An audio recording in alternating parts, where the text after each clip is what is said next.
Hey les bambins, j'espère que vous allez bien, en tout cas moi ça va nickel. On se retrouve aujourd'hui pour une nouvelle vidéo sur les 23 et 24 septembre. Il y en a 6 le 23 et 1 le 24, on va les analyser ensemble. Il y a de la Serie A, de la Liga et de la Bundesliga. Les rencontres qui sont au programme sont Osasuna contre le Betis de Séville, Grenade contre la Real Sociedad et Cadix contre le FC Barcelone. En Italie, la Sampdoria contre Naples, le Torino contre la Lazio de Rome, l'AS Rome contre l'Udinese et enfin en Bundesliga, Greuther Fürth contre le Bayern de Munich. Mais avant de commencer, n'hésitez pas à vous abonner à ma chaîne, à mettre un petit pronostic pour les comparer à mes analyses et également lâcher un petit pouce pour référencer la vidéo. N'oubliez pas qu'en description, vous avez mon lien Telegram. Vous cliquez dessus et vous nous rejoignez. Et tous les jours, je vous donne 2 codes safe et une code fun. Je vous donnerai sur chacune de mes vidéos un score exact et une cote sécurisée ou fun par match analysé. Je vous recommande également de jouer mes cotes en match simple pour éviter des surprises lors d'éventuelles combinaisons malheureuses. Je vous donnerai mes cotes sécurisées par rapport à des away no bet, home no bet, draw no bet. Ce sera surtout des cotes sécurisées donc, et également des doubles chances et des plus ou moins un certain nombre de buts. C'est parti! Avant d'analyser les 3 matchs de Liga, faisons un récapitulatif des 7 premiers résultats. Retafe qui perd à domicile contre l'Atlético de Madrid, l'Athletic Bilbao qui perd à domicile contre le Rayo Vallecano, Levante qui s'incline également à domicile contre le Celta Vigo. Le FC Séville s'impose contre Valence 3 buts à 1, l'Espagnol de Barcelone bat Alaves 1 but à 0 à domicile, le Real de Madrid explose Mallorca 6 buts à 1 et Villarreal fait de même avec Elche 4 buts à 1. Faisons un point sur le classement. Le Real de Madrid est premier avec 16 points. Deuxième, l'Atlético de Madrid avec 14. Troisième, Séville avec 11, mais avec un match en retard. Quatrième, Valence avec 10 points. Cinquième, le Rayo Vallecano avec 10 points également. Et la troisième équipe à 10 points est la Real Sociedad, mais avec un match en retard et elle est sixième. Septième, l'Athletic Bilbao avec 9 points. Et enfin, huitième, Barcelone avec 8 points, mais avec 2 matchs en retard. Passons à la fin du classement et Cadix 15e avec 5 points avec un match en retard, 16e Levante avec 4 points, 17e le Celta Vigo avec 4 points, 18e Grenade avec un match en retard et 3 points, 19e Retafe avec 0 et enfin Alaves dernier avec 0 points également mais un match en retard. Attaquons avec Osasuna contre le Betis de Séville. Osasuna a un bilan assez intéressant, 2 victoires, 2 nuls et 1 défaite. Il montre un visage différent à domicile où il est assez moyen avec 2 matchs nuls et 1 défaite, c'était contre Valence. Par contre, à l'extérieur, c'est 2 matchs de victoire avec des victoires à Cadix et à Alaves. Il est à noter donc qu'ils n'ont qu'une défaite. Ils rencontrent le Betis de Séville qui a 3 matchs nuls sur 5 rencontres disputées, une victoire et une défaite. La défaite était contre le Real de Madrid.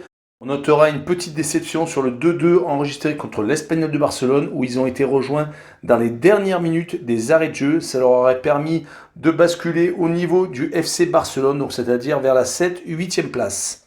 Sur ce match, je vois le Away No Bet avec le match nul remboursé 6 victoires du Betis de Séville avec une cote à 2,16 car Osasuna est favori sur cette rencontre. Passons à Grenade contre la Real Sociedad. Grenade est une équipe assez bizarre. Sur les 5 matchs disputés depuis le début de la saison, elle a 2 défaites. C'était contre le Rayo Vallecano et le Betis de Séville. Et les 3 matchs nuls ont été contre les grosses équipes. Donc le Barça, Villarreal et Valence. Elle a donc beaucoup plus de facilité à jouer contre les équipes de haut de tableau. Elle joue contre la Real Sociedad qui a 4 matchs sans défaite depuis la défaite contre le Barça lors de la première journée. Ils viennent de se faire accrocher par le FC Séville 0-0. Ils sont sur 4 clean sheets consécutifs, donc sur 5 matchs, c'est 4 fois sans prendre de but. Ils ont vraiment une très grosse défense. Je les vois sur ce match-là jouer donc contre Grenade et faire 0-0, vu que Grenade a des facilités contre les grosses équipes et que pour moi, la Real Sociedad fait partie des 5-6 meilleures équipes espagnoles. Et je vois le Away No Bet avec le match nul remboursé, 6 victoires de la Real Sociedad, une cote à 1,65. Finissons avec la Liga et Cadix qui reçoit le FC Barcelone. Cadix, de son côté, a un bilan assez médiocre, mais grâce à sa victoire contre le Celta Vigo, ça leur permet de sortir de la zone rouge. Et ils sont un peu comme Osasuna, ils ont 2 visages. Un assez bon à l'extérieur où sur 2 rencontres, ils ont une victoire et un match nul. Par contre, à domicile, c'est 2 défaites et un match nul, donc assez inquiétant, surtout quand on reçoit le FC Barcelone qui doit absolument gagner car Ronald Koeman est menacé. Ils sont sur 2 contre-performances consécutives, le 3-0 encaissé à domicile contre le Bayern et surtout le 1 but partout contre Grenade en championnat.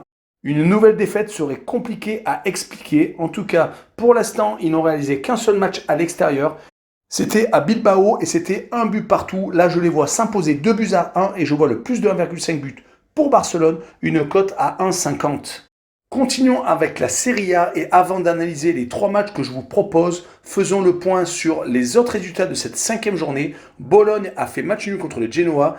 La Fiorentina s'est inclinée à domicile contre l'Inter de Milan. L'Atalanta a gagné Sassuolo 2-1 à domicile. La Spezia s'est inclinée 3-2 contre la Juventus de Turin. Salernitana a fait 2-2 contre le Hellas Vérone.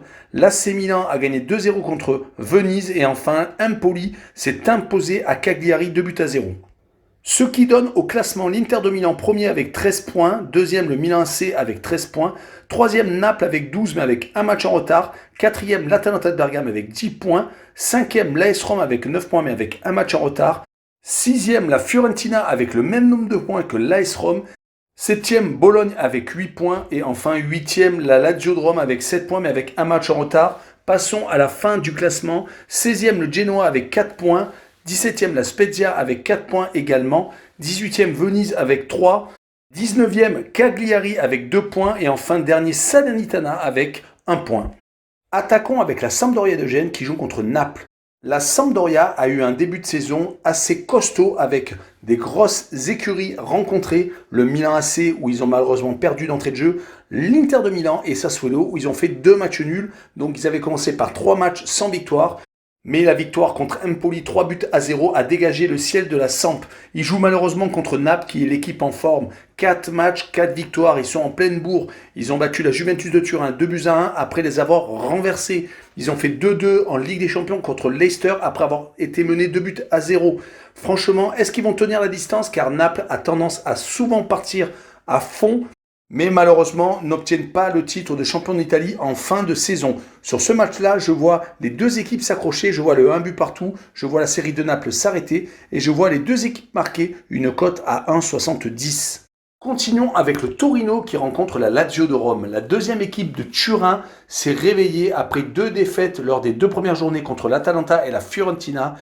Ils ont donc resserré la vis avec 2 victoires sans prendre de but, le 4-0 à domicile contre la Salernitana et surtout la victoire à l'extérieur à Sassuolo qui fait plaisir pour les Turinois. En tout cas, ils jouent contre la Lazio de Rome qui avait entamé le championnat par la meilleure des façons avec une victoire 3-1 en Poli et surtout le 6-1 contre la Spezia. Mais malheureusement, depuis ces 3 matchs sans victoire, une défaite contre le Milan 2-0, une défaite à Galatasaray en Ligue Europa où il y a une énorme boulette du gardien qui leur a coûté le match et surtout le 2-2 contre Cagliari où ils ont dominé, ils ont eu 28 tirs à 10 mais malheureusement ça s'est terminé par un match nul donc 2 buts partout. Sur ce match-là, je vois une victoire de la Lazio qui va quand même se réveiller un jour ou l'autre. Malheureusement, le Torino, je ne les vois pas enchaîner une 3e victoire consécutive. Je vois donc le 2-1 et je vois le draw au no-bet avec le pari remboursé 6 matchs nuls avec une cote à 1,57. Finissons l'Italie avec l'AS Rome qui joue contre l'Udinese. L'AS Rome vient de perdre son premier match au Hellas Vérone. Cela met fin malheureusement à une série de 6 matchs officiels et 6 victoires. Je pense que Mourinho a dû l'avoir mauvaise. En tout cas, à domicile, ils sont sur une très belle série de 4 matchs, 4 victoires depuis le début de la saison.